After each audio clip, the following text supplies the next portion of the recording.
welcome back. Now this here is going to be our first episode of a complete playthrough. Now this one is going to cover Jak and Daxter the Precursor Legacy. Now alright, first of all, you might be wondering or asking, why this one? Why not one of the more recent titles or recent on a modern console, right? That's come out. Well, the idea here is I just really love this game and the series in general.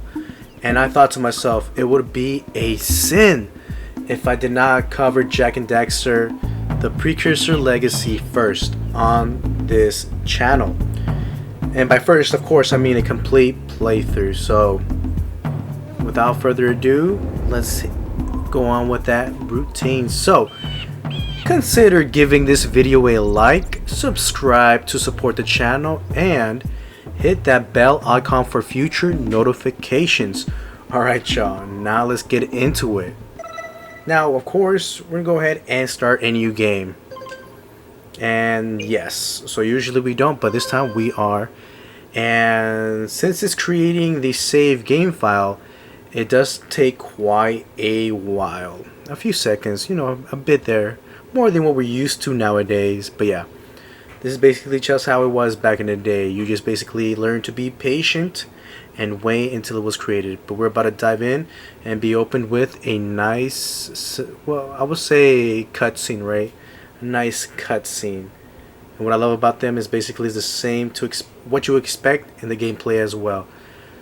But I'm pretty sure we're about to dive right in.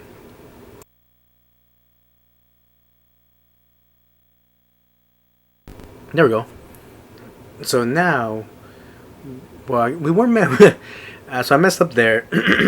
We weren't met with that cutscene, so we have to actually pick one of these slots here. So the good thing is we have 4 games saved here, so in case we need a backup, it's always good. And excuse me if I'm like clearing my throat a lot, just a little bit under the weather. We're all good. I have spent my life searching for the answers that my father and my father's fathers failed to find. Who were the precursors? Why did they create the vast monoliths that litter our planet? How did they harness eco, the life energy of the world? What was their purpose?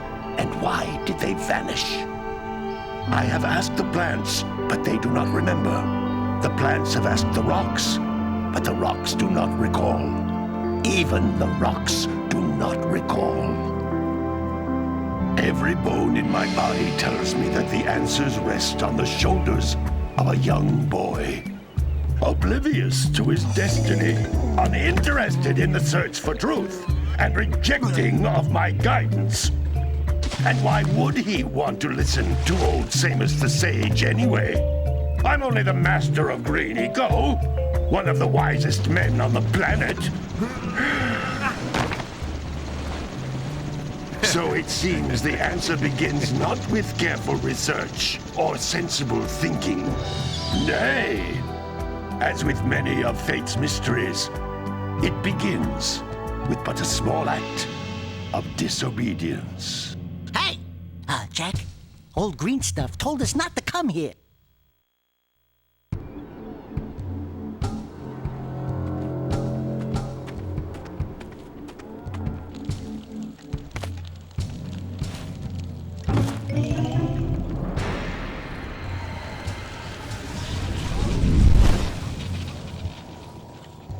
Continue your search for artifacts and eco.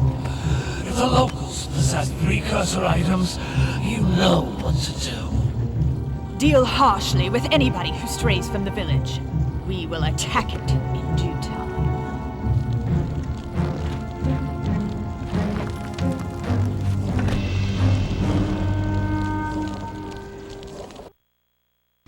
What are we doing here anyway, Jak?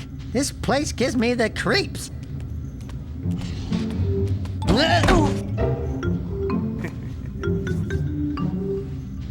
Huh?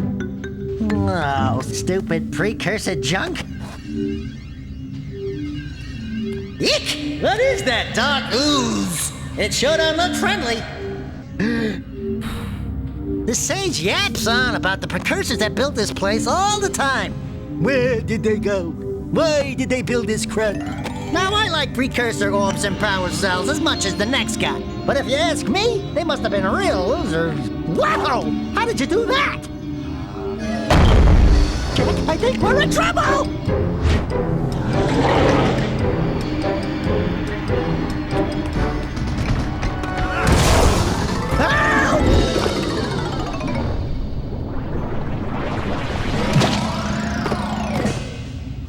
Man, that stung!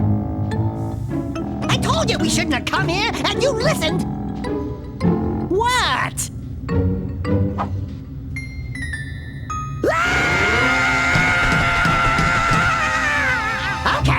Okay. I'm fine.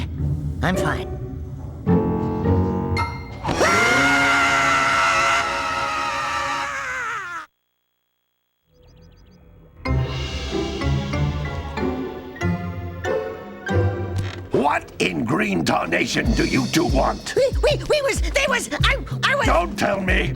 Instead of heeding my wisdom, the two of you went mucking around in the only place that I told you not to go.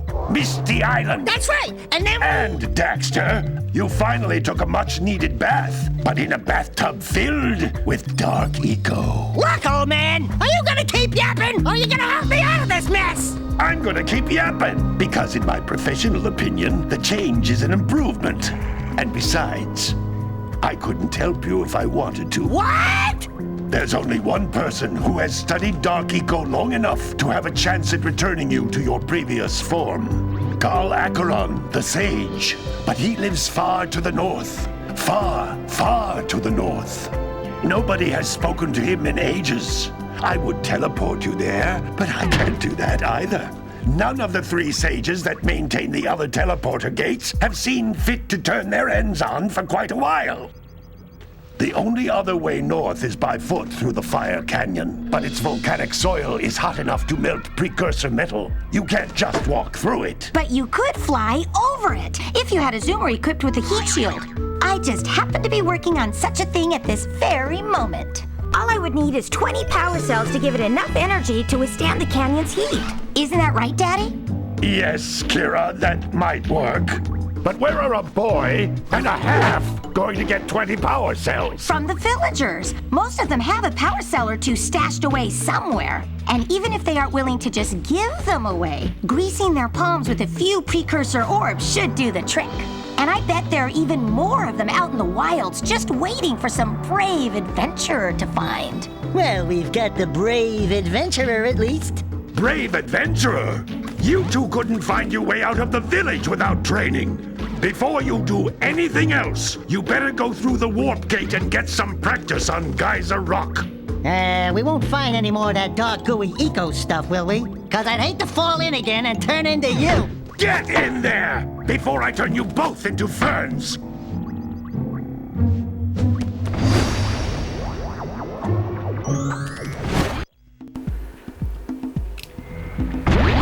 Alright, now this here is going to be our first, we'll talk about, what can I say, what can we call it? We'll call it our first stage, right? This device is a communicator. With it, my father and I can give you advice at any time during your quest. Alright, so that's going to be our communicator. Honestly, it automatically comes on when it needs to be, so you don't have to worry about that one. They'll just communicate to you via that communication device.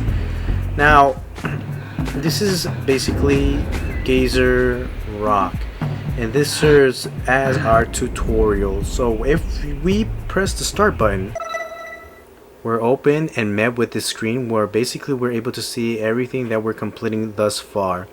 So if we press the X button, we'll see how many precursor orbs there are in this section, right? This this section, Geyser Rock, which are 50. So we have 0 out of 50. Triangle shows us the scout flies, which we have 0 out of 7. And then finally, the power cells themselves. There are 4 there that we basically need to collect. So it's all faded because we have not collected any. But once you collected one, it will match that image of the one we see in the upper right there next to that square button. basically that represents, or it'll look like that when it excuse me, it will look like that basically to represent what we have acquired thus far. And if we look down below in the bottom right, we see a percentage, 0%.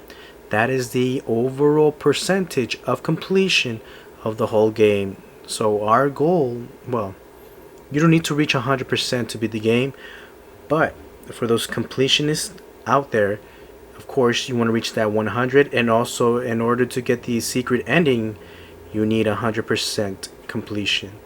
Alright, having said so, let's get right into it.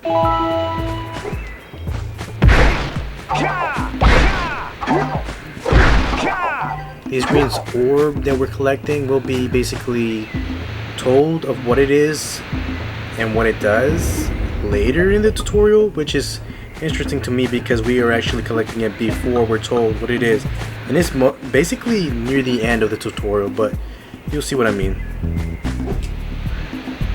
These floating egg-shaped things are precursor orbs. Collect enough of them, and some of the villagers will give you a power cell in exchange. Alright, so there we go. These are precursor orbs. We'll just call them orbs for short. But yeah, so these also serve as a currency in this game. So basically we use them to acquire power cells from the villagers. And like I said, we'll get into all that when it's time, all in due time. This is a power cell, the most important precursor artifact you can find. You need to collect 20 of these so I can power the heat shield for your A-Grab zoomer. Alright. We're about to. Just basically, I'm not sure. Let me know in the comments below. Are y'all addicted as me when breaking destructible objects? Very addicting for me. Just, I love breaking them. Alright. So we're about to catch our first one, right? And what I love is the animation, basically when you get one, and there is one that I love, and we'll see if we'll able to see it through this episode. Alright, so every time we have one, we're going to save our data on there, and it happens every time we obtain a power cell. Yep. So when the following icon appears, your progress is being saved. Alright, so let's continue. Now we have these crates here, and you can actually hear it, which will play key, right? Made us jump there, which is key when locating these crates, because the first thing you will notice most likely is either the red box, the red crate themselves, or the distinctive sound that's coming out from it. Hey, you found one of my scout flies. I sent 7 of them to each area to look for power cells, but the lurkers must have captured them all. So in each area, you're going to find scout flies, no matter what. So there's 7 to collect in all areas, and once collected, you get a power cell.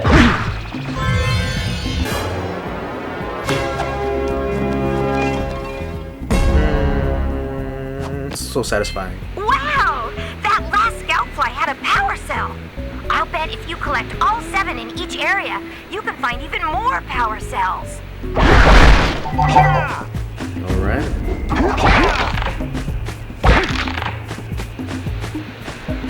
That's blue eco, which contains the energy of motion. Blue eco allows you to run fast, break boxes, and even activate some precursor artifacts when you get near them. So that is our introduction, which is weird because these are blue, right? And we've been collecting these green ones for quite a bit now, since the beginning of this tutorial, and we haven't been told what they are, but basically they're the sources of energy which serve as upgrades of sort. So the blue one, oh look, there's a big green one. So the blue one serves basically as a speed boost. It gives you speed and also a charge that will open certain doors that require the charge, or some platforms that require it as well, which will be exposed to them very soon. Alright, so we can't forget about this area right here to get more of those precursor orbs. Okay, we have some over here. And the cool thing is that you can always press start to monitor your progress. Notice how each blue eco cluster you pick up increases the time you can use its power. So that meter in the bottom right there tells us how long we got until we're drained out of this blue charge here. And there's that first door. This is a precursor door. It can only be opened by approaching the door while channeling blue eco through your body. So we need that blue eco to open this door. So we were able to actually open it with the charge we had from those small clusters, right? But within the tutorial, they'll also introduce you to a vent. So basically over here we have a vent which will max out your meter for maximum time. That's a blue eco vent. More concentrated than the floating clusters. This vent will give you a full charge of blue eco, letting you use it for the maximum time. Alright. So let's get some. And as you can see in the bottom right, we're maxed out. But we already opened this door. But it's basically just to get acquainted with those vents. And here's another, or a power cell, I mean. So my favorite one hasn't happened yet. But like I said, it's very satisfying because of all the animations. Good work. The blue eco caused the door to open. With blue eco, you can breathe energy into all kinds of precursor artifacts that have lain dormant for years. Alright. Let's continue further here. Those And little finally, green balls of energy on the ground are a type of eco. Pick up 50 small green ecos or one big green one to increase your health. And thus, we're finally formally introduced to the green eco, which serves as basically our life clusters. So we need to collect 50 to fill one of those upper left partitions there. And if you have 50 like I do right now, it just means that when you get hit, you don't lose one of those partitions. You just basically have to collect another 50. But in order to then jump again in the air to reach even higher ledges. Alright, so that's basically teaching us the double jump. Oh, and there we go. Like I said, satisfying. 50 out of 50 Geyser rock. So we collected all of the orbs available within this area. I completely lost track of my thought of what I was saying. But, oh, here's another one. And I believe this is our last one. Still not my favorite one. I do love them all though. Alright, so just to basically get used to it and just show the monitoring process, if you press start again, we'll press X. 50 out of 50 collected. Perfect. Triangle, 7 out of 7 scout flies, which are needed to get one of the power cells. And then the power cells themselves. So now we see that they're no longer faded, and they also have these smaller spheres just floating around the center one, just basically mimicking what they look like, and that we've collected them all. And each one of them tells you basically how to I want to say achieve, but to obtain them. Now if we look on the bottom right corner, we have a 4% completion marked down. So we already have 4% going through the tutorial. So this is the platform that sometimes will require blue eco to activate it.